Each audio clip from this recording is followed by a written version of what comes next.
Hello everyone, আমি Tiyasha Das simply studies চ্যানেলের পক্ষ থেকে তোমাদের সকলকে জানাই স্বাগত। আজকে ক্লাসে আমরা আলোচনা করব জলদূষণ সম্পর্কে। জলদূষণ কাকে বলে আর কি কি কারণে জলদূষণ হয়। তো চলো তাহলে এবার শুরু করি, আর তোমরা অবশ্যই কিন্তু ক্লাসটি মন দিয়ে শেষ অবধি দেখতে থাকো।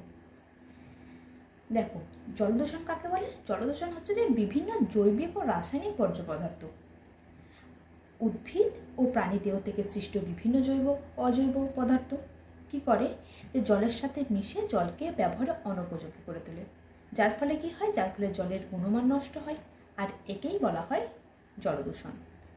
বোঝা গেল? এবার আমরা জানবো যে জলদূষণের কারণগুলি কি কি। প্রথমেই যে কারণটি সম্পর্কে না বললেই নয়, সেটি হলো শিল্প বর্জ্য। এই শিল্প বর্জ্য কি করে যে সরাসরি জলাশয়ে মিশে এবং বিষাক্ত রাসায়নিক ধাতু অন্যান্য দূষণকারী পদার্থ নির্গত করে জলকে দূষণ করে। এছাড়াও কি হয়, এছাড়াও যে কলকারখানা থেকে নির্গত গরম জল এবং বর্জ্য থাকা নাইট্রোজেন তার শৈবালের অতিরিক্ত বৃদ্ধি ঘটিয়ে জলের অক্সিজেনের অভাব তৈরি করে, যা জলজ প্রাণীর জন্য খুবই ক্ষতিকারক। এই যে জলের অক্সিজেনের ঘাটতি, এটারও কিন্তু একটা নাম আছে, এটাকে বলা হয় হাইপোক্সিয়া। এর মতো পুষ্টি উপাদানগুলি কী হয়, জলের থাকা শৈবালের অতিরিক্ত বৃদ্ধি ঘটায়, যা শৈবাল পুষ্প নামে পরিচিত। আর এই শৈবাল মরে পচে যাওয়ার সময় কি হয় যে জল থেকে প্রচুর অক্সিজেন ব্যবহার করে, যার ফলে জলের অক্সিজেন পরিমাণ কমে এবং মাছ সহ অন্যান্য প্রাণীর জলজ প্রাণীর মৃত্যু হয়। বোঝা গেল? 2 নম্বর পয়েন্ট হচ্ছে কৃষিতে ব্যবহৃত কীটনাশক। কৃষিতে ব্যবহৃত যেসব কীটনাশক বৃষ্টি বা সেচের জলের সাথে কি হয় মিশে মাটি থেকে ধুয়ে নদী নালা এবং ভূগর্ভস্থ জলে পৌঁছায়, যা জল দূষণের একটি প্রধান কারণ।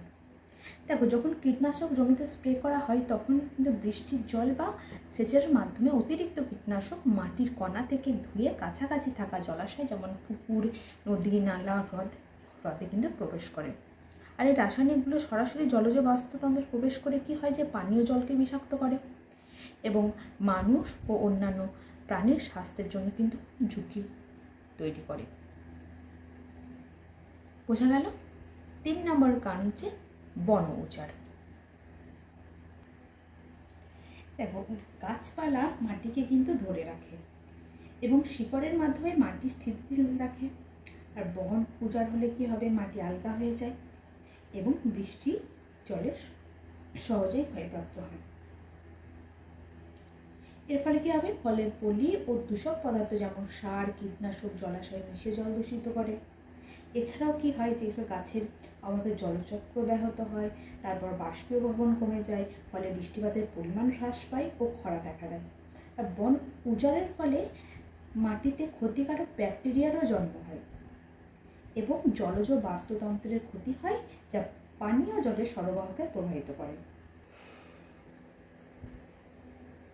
4 নম্বর কারণ হচ্ছে গৃহস্থালী বর্জ্য। গৃহস্থালী বর্জ্য যেমন ধরো কঠিন পদার্থ, তারপর রাসায়নিক এবং মলমূত্র সঠিক ব্যবস্থাপনার অভাবে জলাশয় ও ভূগর্ভস্থ জলে প্রবেশ করে জলকে দূষণ করে। যেমন ধরো স্নান, ধোয়া মোছা এবং টয়লেট থেকে আসা বর্জ্য কি করে যে জলের জৈব পদার্থ, ব্যাকটেরিয়া, ভাইরাস ও ডিটারজেন্ট থাকে। সঠিক পরিশোধন ছাড়াই এই জল পরিবেশে মিশে গেলে কিন্তু জলকে দূষণ করে। 5 নম্বর পয়েন্ট হচ্ছে তেজস্ক্রিয় বর্জ্য। এই তেজস্ক্রিয় বর্জ্য পারমাণবিক বিদ্যুৎ কেন্দ্র, তারপর চিকিৎসা এবং শিল্প প্রক্রিয়া থেকে নির্গত হয় এবং এর সঠিকভাবে সংরক্ষণ না করলে কিন্তু কি হবে যে ভূগর্ভস্থ জল, নদী ও মহাসাগরে মিশে গেলে কিন্তু সেই জল দূষিত হবে। আর এই তেজস্ক্রিয় পদার্থগুলি জলে যদি মিশে যায় তাহলে কিন্তু দীর্ঘকাল ধরে কিন্তু জলজ বাস্তুতন্ত্র এবং পানীয় জলের উৎসকে দূষিত করে, যা মানুষ ছাড়া কিন্তু অন্যান্য জীবের জন্য কিন্তু অত্যন্ত ক্ষতিকারক। 6 নম্বর পয়েন্ট হচ্ছে মৃত জীবজন্তু। এই মৃত জীবজন্তু কিন্তু জলকে বিভিন্ন উপায়ে দূষিত করে। কীরকম? দেখো, মৃত দেহ পচে গেলে তাতে থাকা ব্যাকটেরিয়া ও অন্যান্য অণুজীব পরিবেশে ছড়িয়ে পড়ে, আর এই জীবাণু ও পুষ্টি উপাদানগুলো জলে মিশে গেলে এটিকে দূষণ করে তোলে।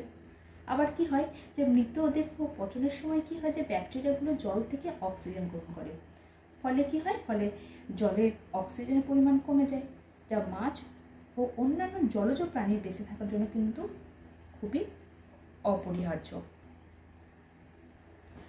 7 নম্বর পয়েন্ট হলো চিকিৎসা বর্জ্য। দেখো, এই চিকিৎসা বর্জ্য কিন্তু জলকে বিভিন্নভাবে দূষিত করে। কারণ যে চিকিৎসা বর্জ্য থাকা যে জীবাণুনাশক এবং অন্যান্য রাসায়নিক পদার্থ ভূগর্ভস্থ জল ও নদীকে বিষাক্ত করে তোলে। আবার কি হয়, চিকিৎসা বর্জ্যে থাকা বিভিন্ন ধরনের জীবাণু, তারপর যেমন ধরো ভাইরাস, ব্যাকটেরিয়া, এগুলি কিন্তু জলজ পরিবেশে ছড়িয়ে পড়লে কিন্তু জলকে দূষণ করে তোলে, যা মানুষের জন্য কিন্তু মারাত্মক রোগের কারণ হতে পারে। আবার কি হয়, যখন চিকিৎসা বর্জ্য সঠিকভাবে সংগ্রহণ, তারপরে পরিবহন ও নিষ্কাশন করা হয় না, তখন তা সরাসরি পরিবেশে মিশে যায়। অনেক সময় কি হয় যে বর্জ্যকে অবৈধভাবে জলাশয়ে বা খোলা জায়গায় ফেলে দেওয়া হয়, যা দ্রুত জল দূষণ ঘটায়। 8 নম্বর পয়েন্ট হলো ক্ষতিকারক খনিজ পদার্থ। এই ক্ষতিকারক খনিজ পদার্থও কিন্তু বিভিন্ন প্রক্রিয়ার মাধ্যমে জলকে দূষিত করে। কীরকম? দেখো, শিল্প কারখানাগুলো থেকে যে ক্ষতিকারক রাসায়নিক এবং ভারী ধাতুযুক্ত বর্জ্য সরাসরি নদী, হ্রদ বা ভূগর্ভস্থ জলে নিষ্কাশিত হয়, যা জলকে দূষিত করে।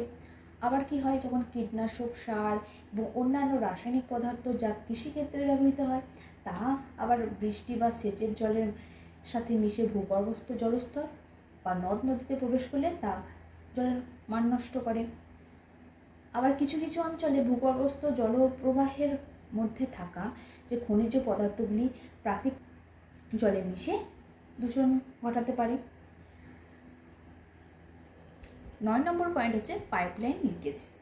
এই পাইপলাইন লিকেজ বা ফুটো হলে পাইপের ভিতরে যে দূষিত পদার্থ, যেমন বর্জ্য জল, পলি বা অন্যান্য রাসায়নিক পদার্থ বাইরে বেরিয়ে আসে, যা মাটি ও ভূগর্ভস্থ জলকে দূষিত করে। আবার বাইরে দূষিত পদার্থ পাইপের বাইরে থেকে বেরিয়ে প্রবেশ করে, যা পানীয় জলকে দূষিত করতে পারে। আর এর ফলে কি হয়, এর ফলে পানীয় জল ব্যাকটেরিয়া, রাসায়নিক এবং অন্যান্য ক্ষতিকারক পদার্থ দ্বারা দূষিত হয়ে জনস্বাস্থ্যের জন্য ঝুঁকি সৃষ্টি করে। বোঝা গেল? এবং 10 নম্বর পয়েন্ট হচ্ছে তেলবাহিত দূষণ। তেল কিন্তু জলের যে হালকা হয়, এটি জলের পৃষ্ঠের ওপর একটা পাতলা স্তর তৈরি করে। আর এই স্তরটি জলজ উদ্ভিদ অন্যান্য জীবের জন্য প্রয়োজনীয় সূর্যালোকে প্রবেশ করতে বাধা দেয় এবং জলের পৃষ্ঠে থাকা অক্সিজেনকে আটকে দেয়, যা জলজ প্রাণীদের জন্য অক্সিজেন গ্রহণ কিন্তু কঠিন হয়ে পড়ে। আর তেলের থেকে যে নিঃসৃত হাইড্রোকার্বন জলজ পরিবেশের জন্য অত্যন্ত বিষাক্ত।